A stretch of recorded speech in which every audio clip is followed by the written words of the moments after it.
অভ্যাস আমরা যথাযথ করেছে রাসূলের সুন্নাত নববীর সুন্নাত যতটুকু পর্যন্ত পালন করে যতটুকু পর্যন্ত যেখান থেকে তার সুবিধা নিতে পারে এই লেসন আসছে এখন তুমি করবে এরপর লা ইলাহা ইল্লাল্লাহ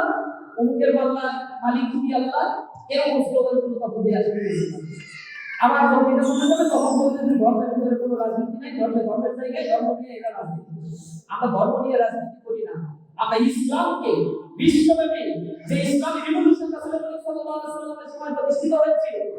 যার মাধ্যমে সাম্য মানবিক মর্যাদা ন্যায় বিচার সামাজিক সুবিধা মানুষের মধ্যে ভেদাভেদ সব কিছু হয়ে গিয়েছিল সেই সামাজিক কাঠামো প্রতিষ্ঠা করার জন্যই আমরা কাজ করে থাকি ইসলামের এটাই নির্দেশ যারা এটা মানে না তারা হচ্ছে জালেম যারা এটা মানে না তারা হচ্ছে ফাসিক আল্লাহ রাব্বুল আলামিন আমাদেরকে সেই জালেম থেকে ফাসিক থেকে হেফাজত করার তৌফিক দান করুন আমরা আমাদের জীবনকে গড়ে তুলব যে জীবন মৃত্যুর পরে আমাকে পৃথিবীতে বাঁচিয়ে রাখবে এমন জীবন কঠোর মরণে হাসিতে প্রতি আর কাটাতে দিব আল্লাহ রাসূলের জীবনী থেকে আমরা যত বেশি অধ্যয়ন করে নিজেদের জায়গা পরিষ্কৃত করতে পারি যে দিকটা আমরা সবচেয়ে বেশি আকর্ষণ সৃষ্টি করে আমরা সর্বোচ্চ চেষ্টা করি সেই দিকগুলোকে আরো বেশি নিজের মধ্যে আকৃষ্ট করার উপরে ইবাদত করার জন্য আমরা চেষ্টা করি রাসূলের জীবনের প্রত্যেকটা খুঁটিনাটি বিষয়কে অ্যানালাইসিস করার জন্য সাহাবায়ে মাইতে এমন মতো যমুনা